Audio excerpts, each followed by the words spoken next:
And I think you should be so connected to the customer that writing copy is super easy because you're just like writing down a conversation you had the other day. You're just taking the words that someone just told you and putting them down. I think copy gets a lot easier. Marketing gets a lot easier when you have that voice of customer in your ear. But I think the big thing is that people are totally disconnected.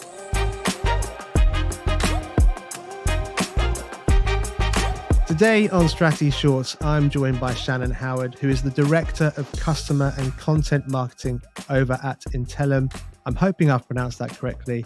You can go ahead and correct me in a moment. But Shannon, it's so great to have you on the show. Why don't you go ahead and introduce yourself? Dan, thank you for having me. You got it all right, Intellum. And yeah, I'm excited to talk about kind of the entire customer journey from that pre-sales to post-sales, kind of how we bridge the gap with marketing. Now, it's fair to say, though, that you're not just a director in a company. You've also got a couple of accolades to your name as well, including the Top 100 CMA Award, which is new to me. I'm not sure what this is. So why don't you tell us a little bit more about that, what it means, and what is an accolade for? Sure. Yeah. So the Top 100 CMA is for the top 100 customer marketing and advocacy strategists. So it's people who work in customer marketing and kind of like a whole process of nominations and voting, judging, with this idea of looking at both program performance and then also contribution to the industry, people who are helping to teach other people about customer marketing and kind of elevate the profession as a whole. It would be fair to say that you are a bit of a marketing polymath. We were talking a little bit before the show about all the things that you're into and the various different avenues you've been exploring through marketing.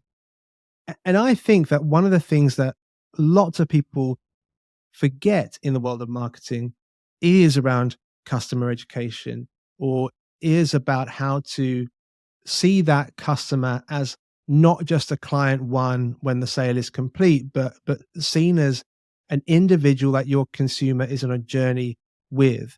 So I just wondered if you could speak to the broader background here of what we're talking about when we're thinking about customer education and how to invest in that consumer journey once the sale is made. Because I do think it's one of those things that sales teams forget about once the job is done, so to speak. So give us a bit of context and background as to why this matters to you. Yeah. So I will say, probably not a polymath, definitely the ultimate T-shaped marketer, a little bit of everything, but probably expert in nothing. But I think, and we were talking earlier about a customer is a customer every step of the journey, right? So before they become a customer, they're a prospective customer. And when they're a paying customer, they're kind of an existing customer. And even once they churn or they leave their job, they're a former customer. And there's value in each of those relationships. And so in marketing and sales, especially, we tend to put the value on prospective customers because we want to win their business. And we tend to neglect our current customer base. But these are the people who are providing the majority of our revenue, especially in SaaS businesses. Maybe 60, 70, sometimes 80% of our revenue is coming from our existing customer base, both contract renewal and then also expansion. So we're missing an opportunity if we're not thinking about those people. And something I like to think about, especially when it comes to content and communications, is, okay, yes, there are some differences between a prospective customer and a paying customer and what they're trying to accomplish and what you're trying to get them to do, buy your product or use your product. But at the end of the day, they're still the same person, They're still the same person who has the same job and responsibilities. They have the same hopes, needs, wants, desires, pains, troubles, So there's really a lot that you can take from like the pre-sales marketing and pull into the post-sales journey. But then also that customer base is such a rich resource to feed pre-sales marketing and content demand gen, because they're telling you in their conversations with customer success or in your community or in conversations with support, what matters to them, where they're running into problems, what keeps them up at night, the things that excite them about your product. And that's all fuel for marketing. One of the things that we also discussed is how this comes to life for customers once they're part of the family of your business, right? Once they are on the consumer side. They're part of that wider story. We discussed how that kind of stuff comes alive in user generated content. Again, that's another thing that a lot of brands haven't really committed to, but I know that it's something that is a particular passion point for you. So for anyone who's kind of thinking, oh, that sounds like an interesting turn of phrase, tell us what that is and why you feel quite strongly about that. Why is it a passion point for you? Sure. I think user generated content, we saw it maybe more in the B2C world in the beginning. And it was consumers creating content with their favorite products or about their favorite products, right? Like the Stanley Cup. Great example. You have all these people making reels or TikToks about their Stanley Cup. But in B2B, this is really, it's the conversations that are happening in our communities. It's partnering with customers and people in the industry on content, whether that's webinar content, playbooks, blog content, because these are the people doing the job. And I think in this day and age, no one wants to read yet another generic blog that glosses over something at a high level because it's written by someone with no depth of understanding about the work that we do. We want to read from the people who are doing the thing, right? We want to learn from the customer education practitioner, from the customer marketing practitioner, because it's very easy from the outside to kind of create something.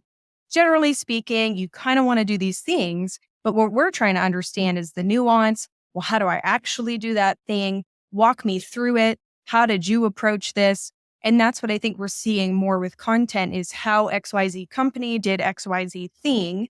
And that type of content is, gaining a lot of traction on LinkedIn. This is a lot of blog content now. It's also such a great way too to elevate. And I feel like every customer I've ever represented is underserved in some way, right? Under-recognized. So whether that's HR, customer marketing, customer education, these are typically not the people who get the limelight at your company. So partnering with them is actually an opportunity to elevate not just the industry, but that individual person too. Like I just did a blog talking about some of the best customer education programs and people to look to for inspiration. And someone reached out to me and said, thank you for including us in here because our COO just like put it in the company Slack channel and gave us recognition and kudos for our work, which might not have happened otherwise. So what do you think is getting in the way for brands? Actually, quick segue here. You mentioned that Stanley is a great example of how to engage consumers in consumer generated content, particularly in the B2C space. What's really interesting to me is I saw a short documentary on that the other day, and it turns out that the guy who is leading the charge at Stanley was also the guy who led the charge at Crocs. Do you remember when Crocs came back? Mm-hmm. Same guy. It's all consumer generated content. It's all Yeah. about crossovers and collaborations. So whether you are B2C or B2B listening today, just go and check that stuff out because it'll be a good source of inspiration for you. But I'm wondering, what is the stuff that gets in the way of brands pursuing this kind of direction and diving into this passion area for you? Because it's obviously a good idea, right? It's obviously good to engage users, consumers, employees in your journey to help tell your story. So why don't people do it? Like what's stopping them? It's a good question. I think one thing that stops people is time. It takes more time to collaborate with someone else on content. Um, but I think another thing is people just don't know. It's kind of astonishing the number of marketers who are not talking to their customers, right? And unless that's a cultural practice for your organization, marketers are kind of very high level theoretically talking about your industry, but they're not actually talking to the customer and hearing in their own words, right? And I think you should be so connected to the customer that writing copy is super easy because you're just like writing down a conversation you had the other day. You're just taking the words that someone just told you and putting them down. I think copy gets a lot easier. Marketing gets a lot easier when you have that voice of customer in your ear. But I think the big thing is that people are totally disconnected. Now, sometimes that's because you have gatekeepers. Sometimes customer success can serve as a gatekeeper. They don't want their customers being inundated with requests. But I also just think a lot of marketers don't make the time to connect with customers and to engage with them, to join meetups or meet them at conferences or jump onto webinars and look at what they're saying in the chat or join online communities and Slack groups for that industry, right? There's plenty out there where our customers are talking. Are we interested in hearing what they're talking about? Or are we just interested in like blasting them with content? It feels like we could probably spend a whole episode just talking about this. I know that you've been thinking about the tool or framework that you want to bring to the audience today. So before we dive into that, though, I'm just wondering who with this methodology or this framework, who are you really trying to speak to? Like, who's your target listener? Who's going to get the real benefit from this approach? Definitely content creators. So whether that is marketing content or education content, I think you take the same approach. The outcome is different. How you approach it is a little different, but definitely content creators. Great. So this is the Intellum framework, which I think is a slightly shorter version of a broader Mhm. methodology that you guys have at the business. So why don't you dive in, take us through it, and I'll jump in with any questions. Yeah. So, 3 steps. The first one is to think about your business goals and objectives, right? So, whenever we're creating content or, yeah, whether it's education or marketing content, it should tie to an ultimate business objective, whether that's customer satisfaction, customer retention, net new revenue, revenue growth in general. We should know what we're ultimately trying to drive, and then we can kind of create content specific metrics from there. But we should know that ultimate business goal and objective because that's going to inform what we do and how we do it. The second piece is the audience. Who are we talking to, right? It's amazing how many times, and this is very common in education, you want to know a little bit of who's in the room, what's their basic level of understanding, um, where are we starting off from? What are some things that I need to know? And I think that's very normal in an education context, maybe less so in a marketing context. We don't really think, well, do they know what this acronym is? Do they have a basic understanding of this? Do they have a higher level understanding of something? Which informs the kind of content that we create, the level of sophistication we get into. Um, so we want to understand who is this audience that we're targeting. And that will inform, again, how we create content, what we create content about, what's actually in there. And then the third piece is actually getting to the content strategy, content development. So I think a lot of people just kind of create. And as a writer, I get it. Sometimes you have inspiration, you just want to go create, but taking the time to think about those business objectives, the audience, so that we can ultimately create content that moves the needle. Um, yeah, starting with those two things, then creating the content and delivering it from there. Yeah, I think that's so interesting because on the one hand, like if you've been involved with marketing for a while or you've been making content for a while, those three things might sound kind of obvious in one Hmm. sense because lots of frameworks follow a Sure. similar pattern, right? Hmm. There's two things that I thought were really interesting. One about the business goals and the objectives, because I think lots of marketers, people are doing a million jobs a day. You're making loads of content and you're trying to hit your KPIs. You're trying to keep your boss off your back. The CEO is getting angry because you're not getting enough reach or whatever it is. And it creates this kind of like frenetic and frantic energy where you're so busy doing that you can lose sight very quickly of what was the thing that we were trying to do in the first place. So actually, even though that seems obvious and it's a bit like, of course, I'm always going to think about the business objectives, but really, are you like in the day to day? Do you need to take a breath and take a beat and go, hang on a minute, let's center ourselves on what we're trying to actually do here? Hmm. But the second piece, knowing the audience, I think that loads of content creators and marketers and brand strategists around the world forget to think about the level of audience sophistication. Hmm. Knowing your audience isn't just about your avatar or your ICP. It's you've got to go a bit deeper than that and think about where in the funnel they are, like what level of understanding do they have of your brand or your product to that stage.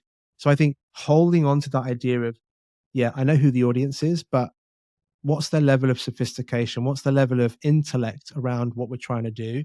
And Hmm. I think loads of people are going to have an eye-opening moment. They're going, oh yeah, that's like I hadn't really thought about it in that context.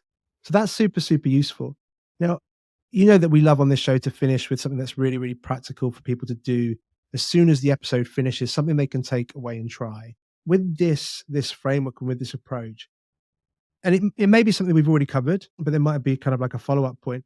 Where should people start? Like, where's the first place that they should be taking action?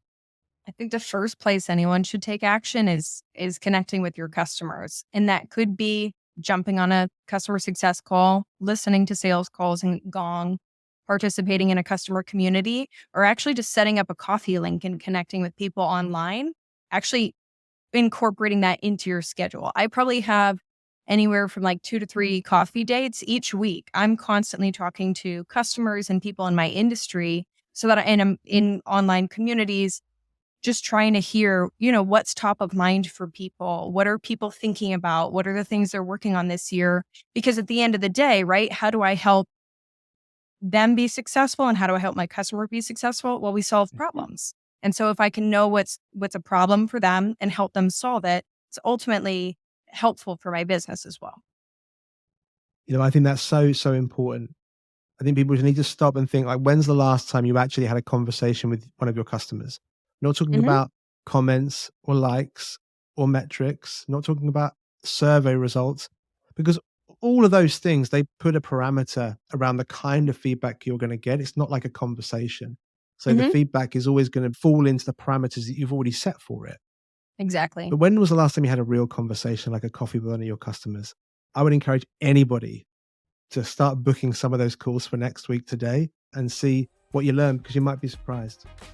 But Shannon, it's been so great having you on the show, and thank you so much for making some time for Strategy Shorts. We're about done for time, so I'll say goodbye, thank you, and let's speak again soon.